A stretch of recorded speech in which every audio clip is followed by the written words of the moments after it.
The Panama Papers leak in 2016 was one of the largest data breaches in history, exposing offshore tax evasion by powerful individuals and organizations.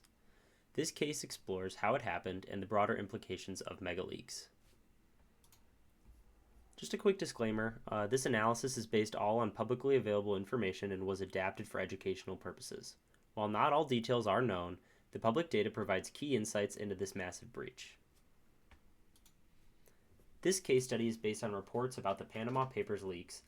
It highlights vulnerabilities, the growing scale of data leaks, and potential defenses against similar incidents. This was designed for students and professionals.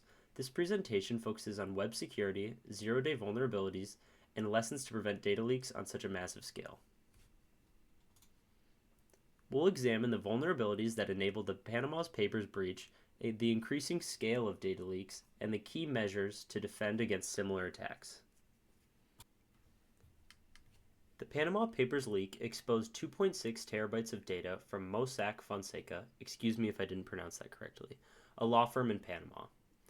Made public in April of 2016, the leak spanned 11.5 million documents over 40 years, uncovering how offshore shell companies were used to evade taxes and also bypass sanctions.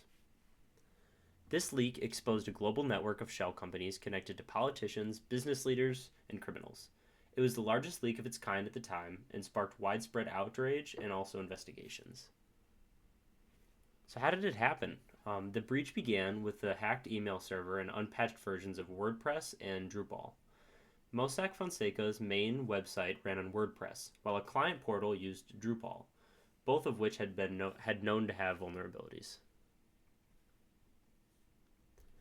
Mossack Fonseca used an outdated version of WordPress RevSlider plugin 2.1.7, which had a public vulnerability.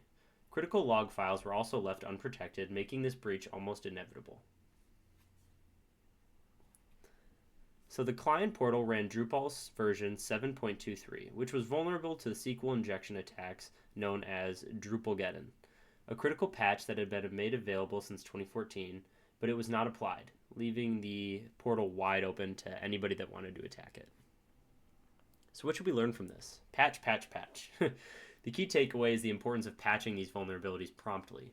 Both WordPress and Drupal issued security warnings years before the breach, but Mossack Fonseca failed to act, which gave the hackers ample time to exploit these flaws. The email server was also compromised. Though details remain sparse, reports suggest that the email server lacked transport layer security, TLS encryption, making emails easy targets for interception and then extraction. The Panama Papers reflected a shift in hacker motivations. Beyond financial gain, many attackers are now driven by political or social justice goals, targeting powerful individual entities to expose corruption or inequity. Moore's Law of Leaks. So Moore's Law is the CPU speed doubles every 2 years. And so how we can apply that here is that data leaks are increasing exponentially in scale.